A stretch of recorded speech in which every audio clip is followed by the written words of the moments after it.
নমস্কার বন্ধুরা, আমি মধুমিতা। ওয়েলকাম টু দেশি ডিশেস। আজকে আমি আপনাদের সঙ্গে সম্পূর্ণ নিরামিষ একটি রেসিপি শেয়ার করব।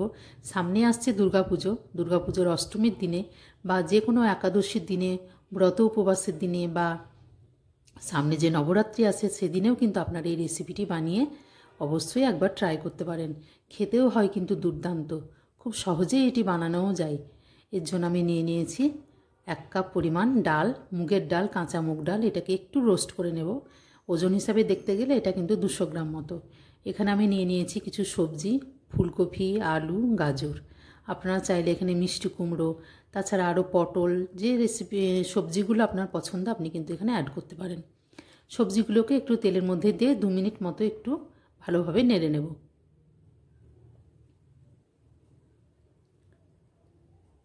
গাজর আর আলুটা একটু ভাজা হয়ে গেছে, এবার দিয়ে দিলাম ফুলকপিগুলো।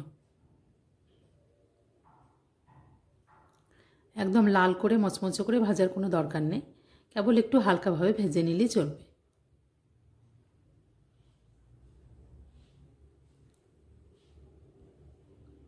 এগুলো আমার ভাজা হয়ে গেছে, এবার তুলে নেব।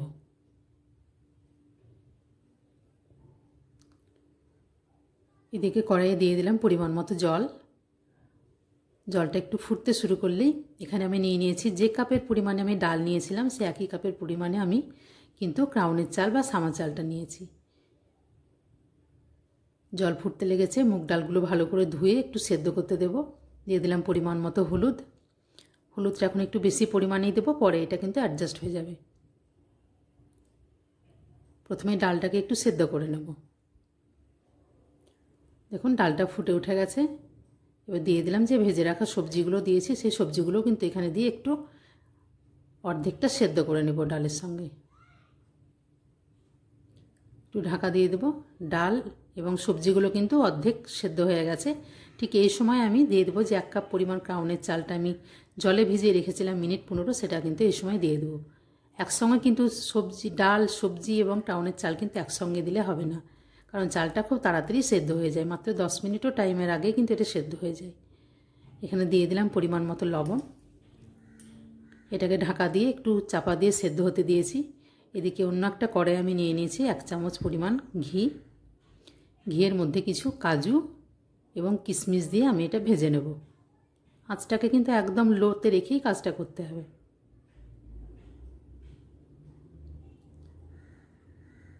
ভাজা হয়ে গেছে, এবার এগুলোকে তুলে নেব।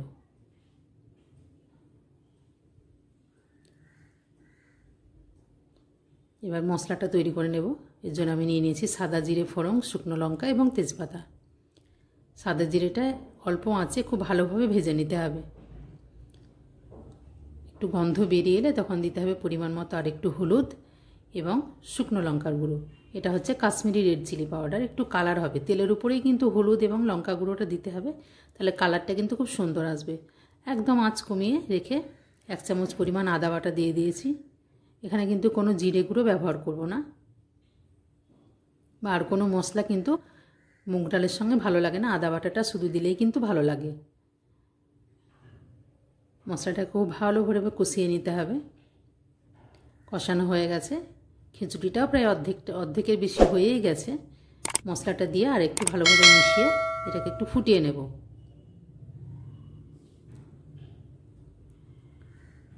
এখানে আমি নিয়েছি কয়েক টুকরো টমেটো এবং কাঁচা লঙ্কা। টমেটোটা মশলার সঙ্গে কষে নিলে কিন্তু পুরো গলে যেত, তাই এটাকে আগে দিইনি। এখন এই ভাপের মধ্যে একটু সেদ্ধ হয়ে যাবে এবং এটা মুখে পড়বে, খেতেও ভালো লাগবে। দিয়ে দিলাম আর একটু পরিমাণে লবণ। লবণটা একটু অ্যাডজাস্ট করে নিতে হবে। 1 মিনিটের জন্য আবার একটু ঢাকা দিয়ে দেব।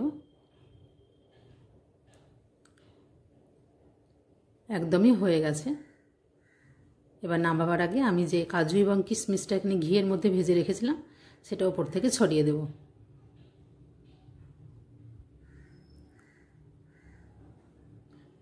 গ্যাসটা কিন্তু এখন একদমই বন্ধ করে দিতে হবে। উপর থেকে ছড়িয়ে দেব গরম মশলা গুঁড়ো এবং 2 চামচ পরিমাণে কিন্তু ঘি। ঘিটা দিয়ে কিন্তু একদমই ঘাঁটা যাবে না। এখানে আমি ঘিটা দেওয়ার পরে একদম ঢাকা দিয়ে দেব, যেন ভেতর থেকে ভালোভাবে গন্ধটা ওর ভিতরে চলে যায়। আমার এই রেসিপিটি ভালো লাগলে আমার চ্যানেলটিকে সাবস্ক্রাইব করবেন, লাইক শেয়ার কমেন্ট করবেন এবং রেসিপিটি কেমন লাগলো অবশ্যই একবার জানাবেন।